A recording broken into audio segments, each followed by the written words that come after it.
Lotus's ground effects, Red Bull's blown diffuser, Williams' active suspension.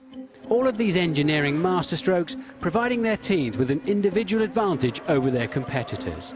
In 2014 there seems to be one team though with a major edge over the others, Mercedes-Benz of course.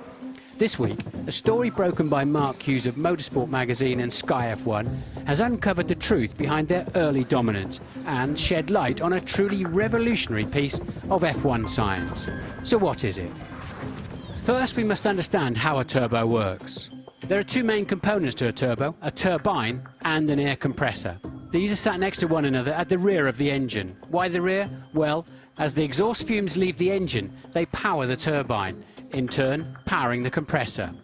This process generates a great deal of heat, and before the air can be fired into the engine it must be cooled. This takes place in the car's intercoolers, these are located in the side pods of each car. By the time the air passes through this pipework it's cool enough to enter the engine and help with combustion, and so increase the horsepower generated. The cycle starts again. Now Mercedes' engineering feat has come by separating their turbine and compressor.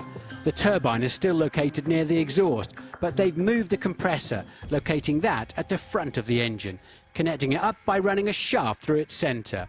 A simple idea, but a very advanced piece of engineering that's generated many benefits.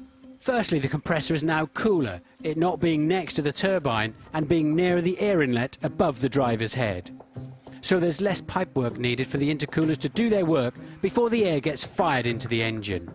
This has two benefits of its own. It reduces turbo lag, as the air is not travelling through as much pipework. So the engine is already relying less on its ERS unit to eliminate turbo lag, putting it to better use elsewhere. Secondly, therefore, the car's smaller intercoolers can reduce the size of the side pods, giving the car less aerodynamic drag. But the rewards don't stop there. Having moved the very hot compressor to the front of the engine, the rear is now cooler, and the complex gearbox can now safely be housed almost underneath the turbo. This helps with the car's balance. All the major weight is now in a more centralised area, allowing for better change of direction. It also means that the whole engine unit is more compact. If you look at the rear of the Mercedes, you'll see there are two blister-like objects.